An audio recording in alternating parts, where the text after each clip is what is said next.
Assalamualaikum warahmatullahi wabarakatuh. Abdi Amanunu Rafifah. Abdi bade ngecaskeun ngunaan salah sahiji leuwetan khas Bandung. Surabi Bandung. Surabi atawa serabi nyaeta salah sahiji jajanan khas Bandung. Weh ieu dijieunkan ti tepung beas serta santan. Ieu ngebogaan wangun seperti pancake. Kumanggi nyaeta salah disebut surabi ieu teh pancake kala Indonesia. Bedana kalawan pancake, surabi dimasak di luhur tungku usina arang kalawan ngagunakeun cetakan anu dijieun ti taneueun ningali, sarta wangun surabi ieu langkung kandel dibandingkeun pancake anu ipis sarta rata. Serta bedana pancake ngagunakeun bahan dasar terigu, endog, sarta susu, sedangkeun Indonesia nggunakeun bahan dasar tepung beas serta santan, anu mangrupa bahan dasar anu umum dipake dina keutan atawa jajanan tradisional anu aya di Indonesia. Nurutkeun sababaraha asal anu abdi maos, saur surabi asalna tinalikan Sunda yaktos sura, anu hartina ageng janten surabi lasa oge dianggap minangka leuwetan ageng anu disajikeun haturan para pembesar atawa disajikeun ngan dina waktos dinten-inten ageng wae dina jaman kapungkur. Nurutkeun ku salah sahiji biak ti internet konon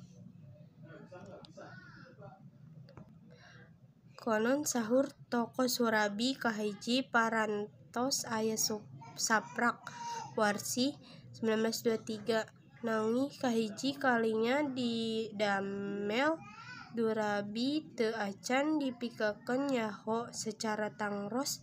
Warsihna wangikeun surabi ieu parantos lami pisan aya.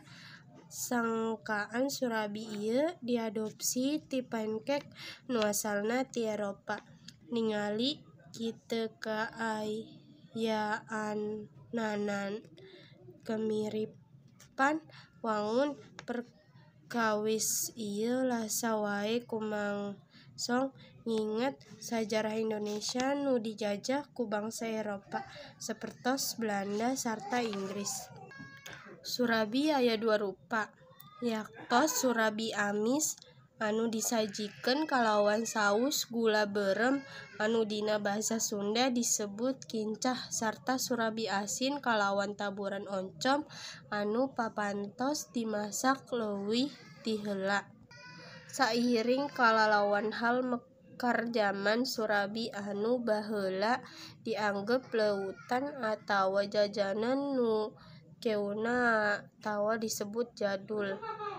Kiwari parantos robin barobah kaayaan leuwetan atawa jajanan anu kakoncara disukai saperjelmi mangi surabi ayeung henteu ngan ngabogaan dua rasa wae.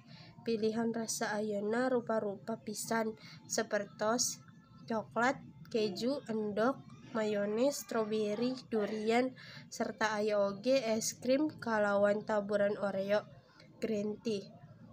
Nurutkeun abdi kalawan kitu kaayanana inovasi surabi kalawan pilihan rasa anu rupa-rupa mangrupa usaha kanggo ngamomuleun leuwetan tradisional supados